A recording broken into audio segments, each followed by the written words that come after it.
I'm Marc Hochar, so I'm third generation at Musar. Musar was started in 1930 by Gaston Hochar, so that's my grandfather. Actually also is the name of my brother. Lebanon, why Lebanon? A history of winemaking there that's been existing for roughly 6,000 years. And so my grandfather decided to start the winery just because he enjoyed wines. He went to France to study something completely different, medicine, came back loving wine, and then decided to start the winery in 1930 between the two world wars, selling initially a lot to the French army that was posted in Lebanon, and then gradually more and more to the Lebanese. And then my father took over with my uncle, but my father mostly took over with the winemaking. And and that's the identity that we have from Musar in terms of our wines is really linked to the signature, I guess, of my father's palate, I guess. So the Bekaa Valley, yeah, very on point conversation since everything that's happening in the area today. At Musar, so our winery is located north of Beirut. So in an area that's been spared for the moment because we're not in areas that are targeted. On the other hand, the vineyards are in the Bekaa. Now, some of the Bekaa has been hit, mostly in the south and to some extent in the north. At the center, which is where we are, there's nothing really, I guess, of importance in the case of this particular conflict. And so we haven't been specifically hit in our vineyards. Luckily for the moment. But I know other wineries that are located much more south than us have been hit or couldn't harvest, for example, last year. But for us, for the moment, it's been manageable. The biggest issue is transportation from the winery to export markets. So we export 85%. The port of Beirut, even though it's in Beirut itself, actually always functions. Even at the height of the troubles, it was still operating. So the only issue is boats are a bit more rare. Now, I guess with the Iran crisis also, that hasn't helped. So there are less boats in the area in general, and so it delays everything for us. So it's more a question of delay than anything else at this stage. It's a valley that is actually that's parallel to the Mediterranean coast, on the eastern Mediterranean. It's a valley that's at 1,000 meters of altitude. So it's extremely important for us because Lebanon is at basically the same level as Morocco. So you'd expect a lot of heat, a lot of sugar, high alcohol levels, and therefore relatively heavy wines. But actually altitude saves us. So the Bekaa Valley is stuck between two mountain ranges that are north to south. One is the border with Syria, and one is in the center of Lebanon. And they go up, these mountains go up to 3,000 meters, and the Bekaa Valley is in the middle at 1,000 meters. So you're protected by one chain of mountains from the desert in Syria, and you're protected by another chain of mountain to the west. You're protected from the sea and the humidity. So a terroir that's almost organic by default, almost, I would say. Because we don't have humidity, it's easier than in other areas, let's say, of the world where you have the biggest exposure to humidity. Why is it important? It's just the taste. When we receive grapes, so if I take a step back, we own some land that we farm organically. We rent some land that we convert to organic farming whenever we take it. It takes 3 years. And then we also buy some grapes. We used to buy a lot more. Now we're buying 5%, not even. Just from farmers that we know for a long time. But they don't have organic certification. They have great grapes. But when you receive the grapes, even before they become a wine, just as juice, and you taste the difference between organic and non-organic, you just feel how intense an organic grape will be in terms of its flavor, profile, everything. It's just much more intense. And so if we have the choice, this is what we want. And so everything is organic, apart from that 5%, but that's also we're trying to move them to organic viticulture as well there. So we've had that organic certification since 2006 at Musar. So we were the first ones in Lebanon, and that's really in the vineyard. And the Bekaa Valley really is it's the breadbasket of Lebanon. It's where all the agriculture is grown. It's the land of milk and honey, according to the Bible. Yeah, everything grows very, very well there, including grapes. When my grandfather started, although he decided to start the winery, or at least the winemaking, in just north of Beirut in an old palace called the Musar Palace, which is the origin of the name Musar, he asked farmers to plant in the Bekaa Valley because that's where everything grows well. He started with no land, and so we had the option of deciding what to plant also and ask farmers to plant. I think because he spent some time in France, was more familiar with the French varietals, because heat was something prevalent, and because there was also a history of some monks previously coming from Algeria, where they had planted French varietals. Algeria was French at the time, and so they realized that some of the French varietals from Rhône worked well in Algeria, brought them eventually to Lebanon, and so he did the same. And so we decided to plant mostly Rhône, so Cinsault. We now have Carignan, we have Grenache, we have Mourvèdre, we have Syrah.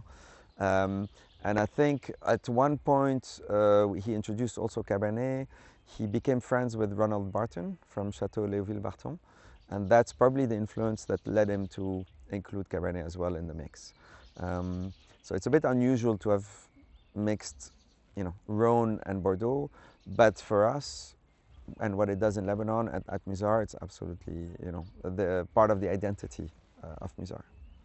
On the whites, he used varietals that existed already in Lebanon, Obeide and Merwah, because they're varietals that existed to produce arak, which is anise-based spirits in Lebanon, and they were also used just to eat by people. So instead of planting whites, he just started with those. So we've been working with them for close to 100 years now. They're very unique varietals, unusual, late ripening, very low alcohol, and tremendous ability to age. So we sell our white wine after 8 years, and that's only the beginning of the story, because it will go for another 40, 50, 60 years, like the reds actually, but the whites also. They're peculiar because they ripen very late. So we have actually an entry-level wine, Chardonnay, Viognier, Vermentino. Those ripen very early. In August, we're at 13 alcohol, 14 alcohol if we wait a week. We then harvest the reds. We then harvest Obeide and Merwah. Historically, they've been in the mountains, not in the Bekaa Valley. So when my grandfather started, although phylloxera had hit the whole area, some of those Obeide and Merwah were in more remote villages and resisted to phylloxera. Not because they are resistant, I guess, but because they probably were in remote villages. So some of them that we use for our wines are more than 100 years old in terms of the vines. But whenever we plant now, we plant in the Bekaa Valley itself, which is exposed to phylloxera, so we use American roots. When we receive the grapes at the winery, they are dark brown, not shriveled, although we harvest them in October. Yeah, so way long, 2 months after the Chardonnay, for example. The sugar levels never go really high. It's the nature of the grape. It's probably why they survived as a grape on their own there, without being tended to by people.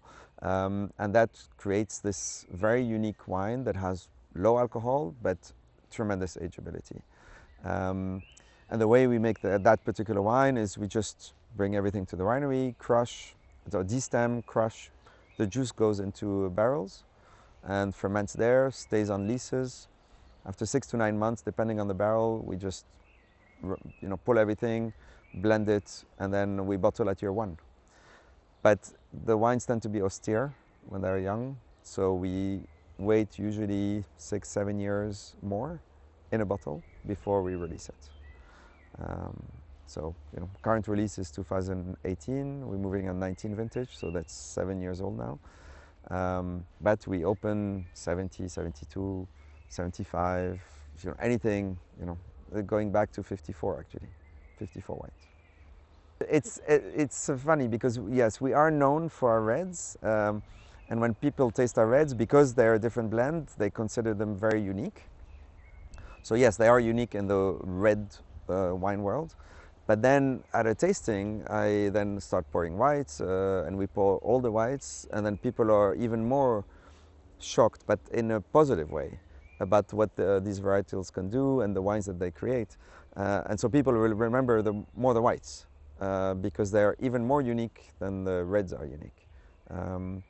But then our sales are mostly in reds, go figure. But the whites, I consider these whites usually, this is what in our family, we call them the first red wine at Musar is a white wine, and it's the Chateau Musar white, because it behaves exactly like a red wine in terms of ageability, in terms of how you drink them, how you decant them, and how you store them, and and just take your time. It's more of a meditative wine than a drinking wine. Our approach since the 60s, since my father took over, has been what we call non-interventionist, which means no additives at all. Additives meaning no yeasts are added for fermentation. It's a natural process that happens based on the yeasts on the skin plus ambient at the winery.